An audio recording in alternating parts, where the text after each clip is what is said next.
Du backpacker à l'adepte de transat, en passant par le romancier voyageur, le tourisme a de nombreux visages et pose de nombreuses questions. Que cherche-t-on en partant? Quel impact avons-nous sur les populations et l'environnement?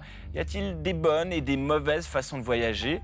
À travers l'exposition Le mal du voyage, le musée d'ethnographie de Neuchâtel nous met face à nous-mêmes, à notre moralité et notre rapport au monde.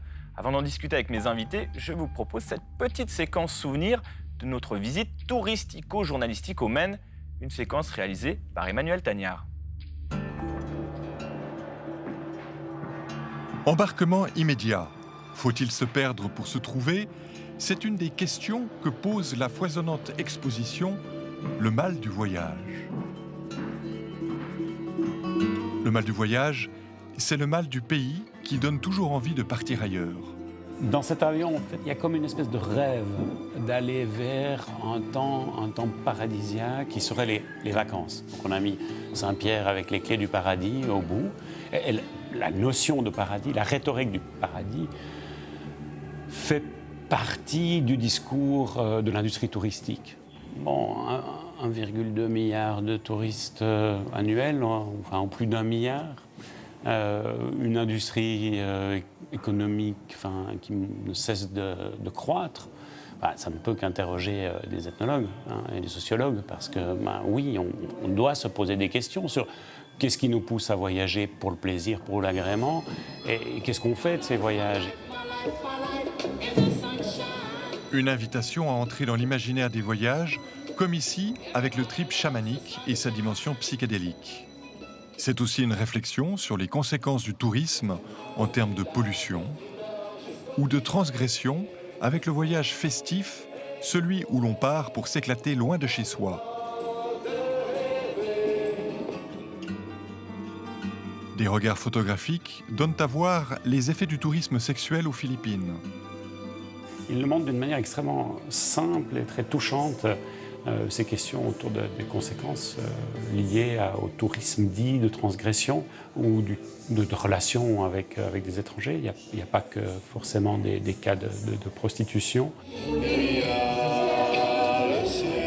L'habillage sonore de l'exposition renforce les clichés. Par exemple, ici, on est sur une plage réduite à sa plus stricte expression, des transats, des linges, des objets de plage, et puis une grande vue sur des cocotiers avec la mer derrière. C'est un vrai stéréotype.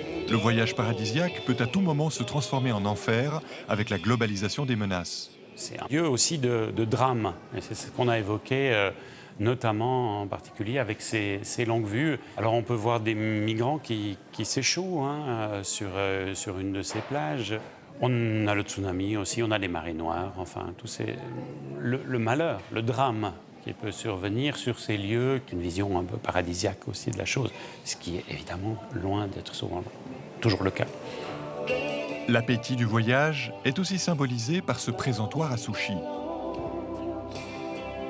Partir loin, c'est souvent se mettre en scène sous forme de selfie, une façon particulière de porter un masque, des masques appartenant aux collections du musée. On en a reçu au fil de l'histoire de l'institution et on s'est dit c'est aussi intéressant de les mettre en scène dans cette exposition et surtout d'habiter cette exposition avec des personnages qui occuperaient déjà la place. Le touriste, c'est toujours l'autre dans le discours et dans la rhétorique. C'est rare qu'on se pense soi-même touriste. En travaillant sur cette question, on se rend compte que c'est très difficile de faire le tour du tourisme, le tour de la question, le tour des buts fondamentaux. Il y a autant de buts que de personnes qui voyagent. Voyage, voyage.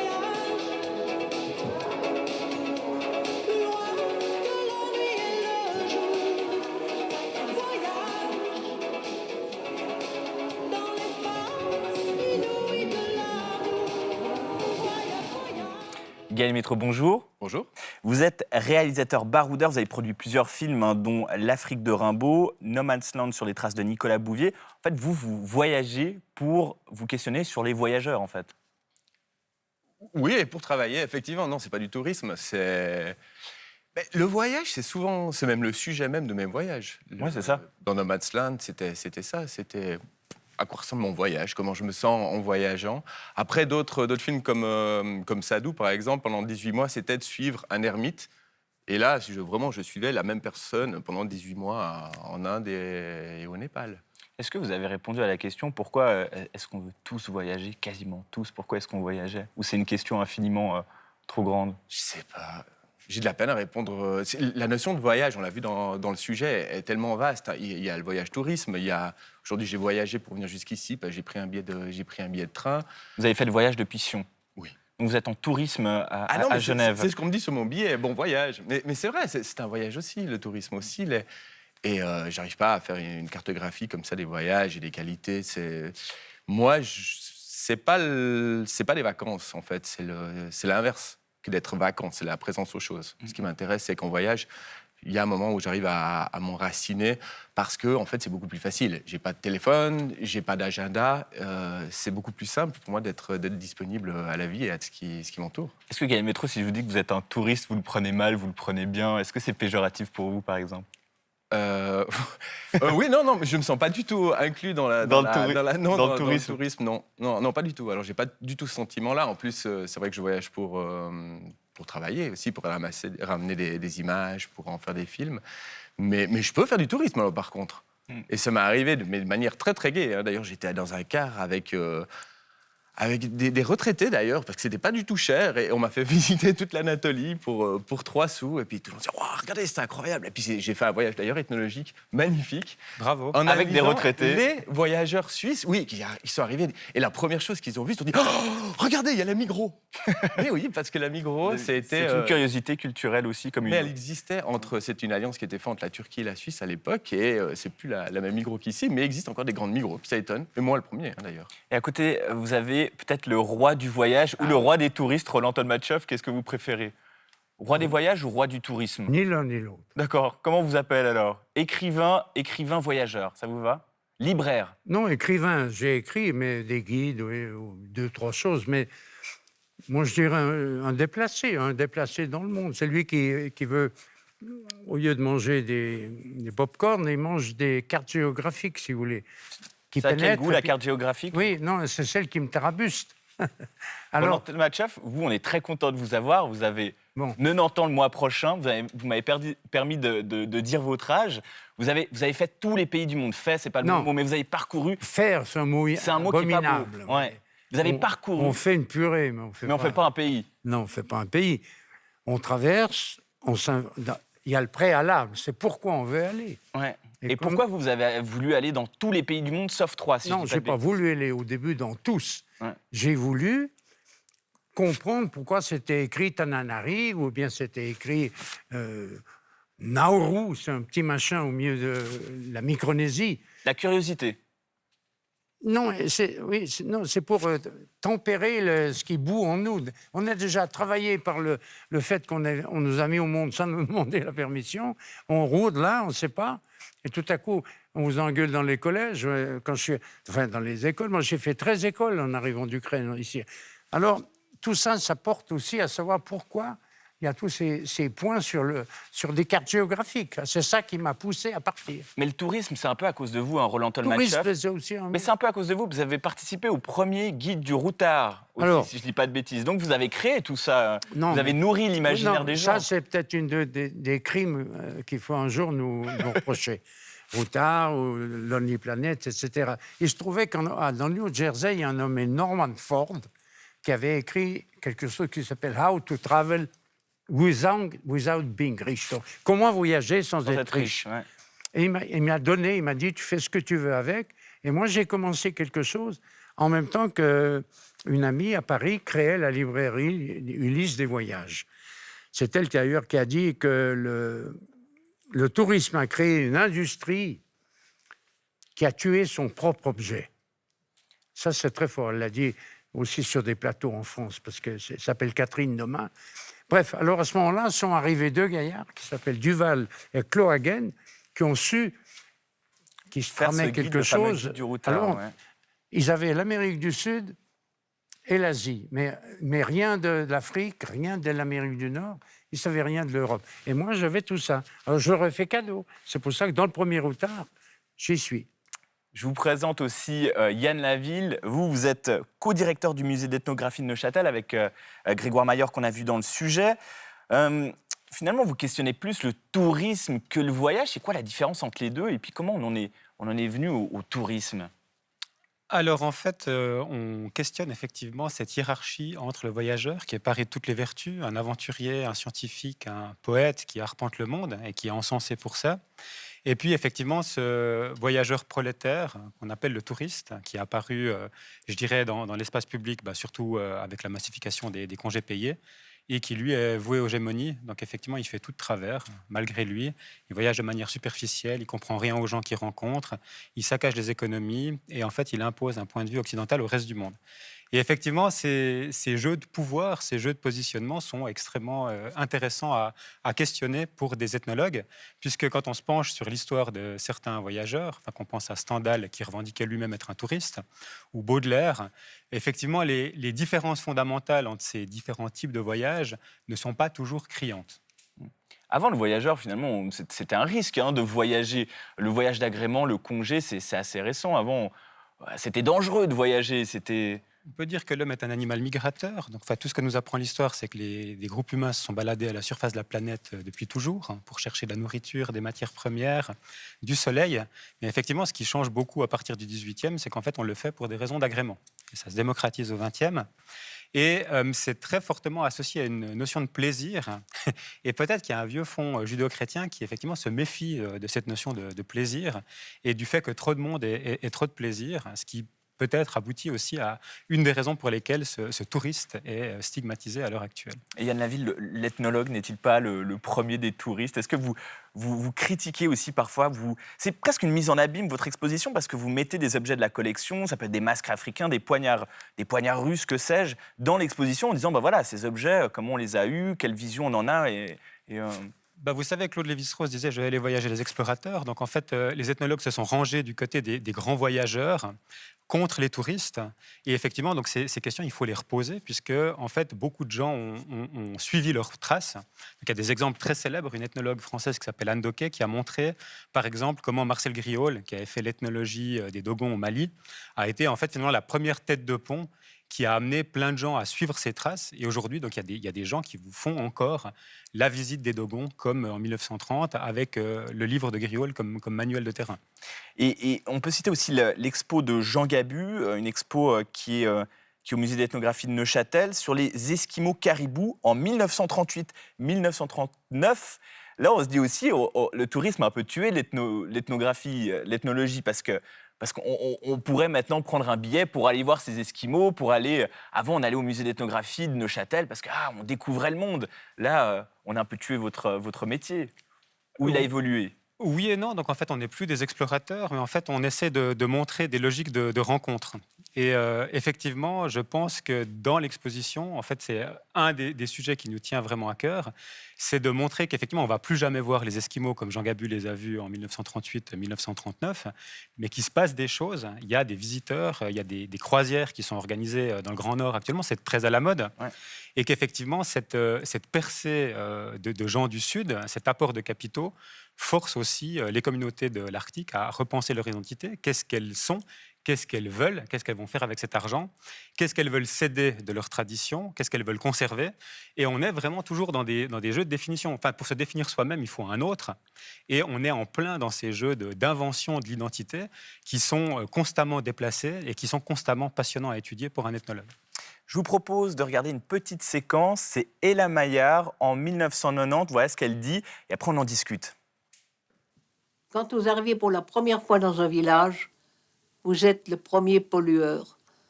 Vous leur apportez des envies, tout ce que vous touchez. Les boîtes d'allumettes, j'étais dans des villages où je n'avais jamais vu une boîte d'allumettes. Et puis quand j'étais aussi au Népal, dans des vallées lointaines, vous n'avez jamais vu de primus. Quand je faisais ma petite cuisine sous ma petite tente, tout était capable d'éveiller leur curiosité. C'était gentil, ça faisait un moyen de correspondance, de conversation entre nous. Mais ces gens ne sont pas bêtes. Ils se disaient, tiens, mais j'aimerais bien avoir une boîte d'allumettes. Ils frottaient le silex pour faire la flamme sur un morceau d'amadou séché. Mais ils ont fait ça depuis 2000 ans. Bon, d'autres voyageurs avaient le sentiment, contrairement à vous, d'apporter la civilisation. Vous aviez le sentiment d'apporter la pollution. Attention, j'ai pris 20 à 30 ans pour comprendre. Ce que je vous dis maintenant, je ne le pensais pas du tout à ce moment-là.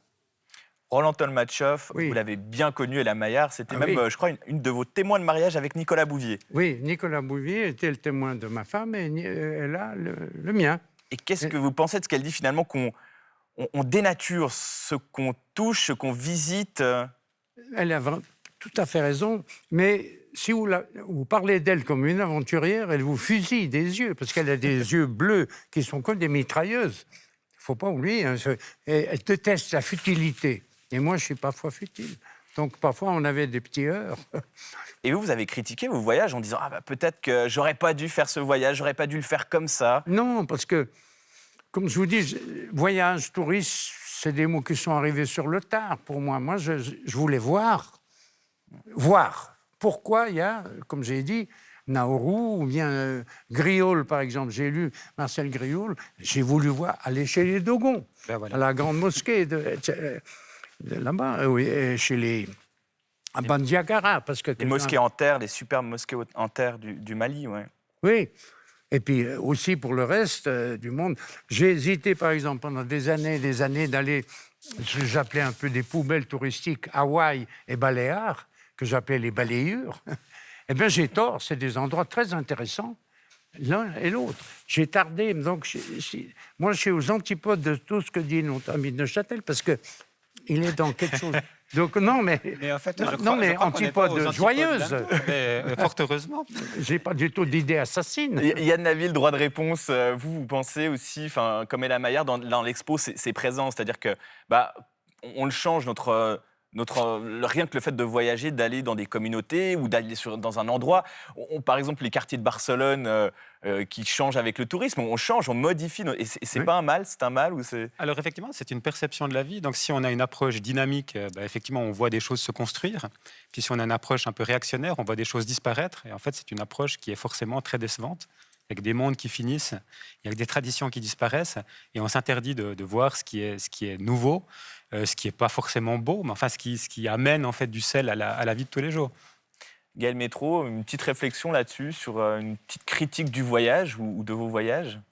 Oui, moi je peux bien critiquer mes voyages, mais j'étais en train de penser à cette manière moderne je pense que ça a changé en fait avec les téléphones portables, avec le fait que la civilisation, ce qu'on appelait au 19e siècle d'ailleurs, elle a apporté la civilisation, ça passe plus via le médium d'un voyageur. Et malheureusement, c'est-à-dire qu'aujourd'hui, les gens sur leur téléphone, ils ont accès à la culture de toute la planète, peu importe où ils sont, presque, hein, à part certains cas très isolés. Et donc, ce n'est pas forcément le voyageur ou le touriste qui va avoir un impact culturel, en tout cas pas aussi grand à mon avis que ce que peut découvrir n'importe quelle personne sur son téléphone. Et que ce type de voyage-là, moi je pense qu'il est très très très intéressant dans l'échange de deux personnes. Voilà, je reste avec toi un jour, un an, ou deux, et là il y a un échange qui se crée, et là il y a un échange culturel. Et oui, bien entendu que quand on voyage, on change les gens nous changent. Je ne pense pas en tant que réalisateur, moi j'ai, pour le documentaire, le rêve de dire voilà, je suis juste un œil. Ok, c'est un but, hein, c'est ce que j'essaie de faire en l'occurrence, mais je sais que c'est jamais possible. Un regard. Voilà, le simple spectateur change l'effet de son analyse. De comment ils perçoivent votre regard à vous, ça sera... Je suis quand même présent, exactement. Ouais. Mais par contre, bien entendu, les gens que je rencontre, je les perturbe, mais je les change peut-être parce que je les aime, parce qu'ils m'aiment aussi, et ça m'a changé. Et je pense que ce changement-là, il est plus profond, en tout cas, il est plus intime que pourrait le faire la médiatisation actuelle. Le contact humain répare une vision du monde apportée par Internet, par exemple. Mais je viens d'y penser, hein, ouais. Mais c'est une réflexion intéressante. Il y a plus spécialiste que moi dans le domaine. Je ne suis pas du tout un spécialiste, mais enfin, donc, finalement, la technologie, elle est pour tout le monde. Donc, effectivement, Internet est entré dans nos vies, en Afrique comme ici. Et effectivement, donc, il y a de nouvelles formes de sociabilité qui s'organisent, des échanges, des créations, des relations, des circulations de personnes on est beaucoup plus mobile qu'à l'époque. Et effectivement, donc, cette espèce de mythe du contact longue durée, on va s'ancrer dans un lieu, c'est aussi une image qui est peut-être en train de vieillir un tout petit peu. On peut aussi avoir des contacts et entretenir des contacts grâce à ces moyens technologiques d'une manière qui peut être constructive et intéressante. Internet, Yann Laville, c'est vrai que ça change complètement les choses. La façon dont on raconte son voyage aussi. Avant, peut-être Nicolas Bouvier, bon voilà, c'était un roman de voyage. Maintenant, c'est un post Instagram. Ce qu'on donne à voir de notre voyage aussi, est-ce que ça vous intéresse, vous? Alors moi, j'aime beaucoup en fait ce discours de démocratisation des technologies parce qu'il est très présent. C'est un argument marketing. Au bout du compte, on observe quand même que tout le monde peut publier ses récits de voyage et ses photos sur Internet. Il y en a toujours qui le font mieux que d'autres. Et il y en a qui ont des hashtags qui sont suivis par des millions de personnes. Il y en a qui font des photos qui n'intéressent strictement aucun spectateur. Les miennes, par exemple. Les miennes également, je suis désolé de le dire. Mais donc, il y a quand même toujours une forme de talent et en fait une forme d'influence qui s'opère. Alors, c'est plus la même corporation, c'est plus les mêmes acteurs qui détiennent les clés. Mais je dirais qu'effectivement, de dire que tout est égal, tout se vaut, on ne peut plus rien comprendre dans cette espèce de grand magma de données, c'est quand même une image assez défaitiste et assez fausse. Roland Talmatchov, vous êtes sur Instagram, Facebook, Twitter, vous avez tout ça, vous? Moi, je suis désolé, mais c'est diabolique, ces appareils. J'ai jamais pu. J'ai mis 89 ans pour acheter un insupportable. Donc c'est les portables, les insupportables. Oui, mais c'est insupportable. On n'est pas un domestique, quand même. Ouais. On vous sonne et puis on doit aller là et là et là. Je trouve ça abominable. Donc, je ne suis pas du tout dans le coup avec ces deux messieurs qui, eux, en font un usage, d'accord. Même, il y a juste une chose que je me reproche, c'est que j'ai un chapeau. Et là, m'a donné une petite chose de son grand voyage en me disant, si tu parles de moi, tu dois le mettre. Et vous auriez... Et vous l'avez oublié. Ben oui, vous ne l'avez pas dit en même temps. Je n'ai pas compris qu'elle serait là. Puis vous allez aussi nous envoyer Bouvier maintenant? On va vous envoyer Bouvier. Mais c'est parfait pour la transition. Du coup, ouais. Non, mais c'est magnifique. Vous voulez qu'on échange nos places? Moi, je n'ai jamais fait de photos. Lui, il en a fait des formidables. On va voir le témoin de mariage de votre femme. Alors, Nicolas Bouvier, évidemment, un de nos grands voyageurs romans. Et voilà ce qu'il dit du retour, le retour après le voyage, finalement. J'ai fait 3 fois l'expérience d'un retour après une longue absence. C'est un exercice extrêmement périlleux, parce qu'on a l'habitude d'une certaine mobilité, tant spatiale que sociale, et puis on rentre dans un pays où les gens s'attendent à ce qu'on s'inscrive dans un contexte social, qu'on ait une place définie, qu'on joue un rôle. Et c'est un peu comme le vélo, quand on s'arrête, on tombe. Et moi, quand je suis rentré, chaque fois, je suis tombé. Et puis on se rend compte que ce retour est très dangereux parce que on retrouve un milieu où les gens ont une épaisseur sociale, comme le tonnage d'un bateau, et tout vous pousserait à souhaiter en avoir une. Alors que l'enseignement du voyage, c'est exactement le contraire, c'est-à-dire qu'on fait les choses sans poursuivre un but carriériste ou professionnel, on fait les choses pour les choses elles-mêmes. Et alors il y a cette liberté morale qu'il est très très difficile de maintenir quand on rentre au pays. Gaël Métro, vous, quand vous partez pour vos documentaires, pour vos films, il y a bien un moment, il faut revenir à la maison.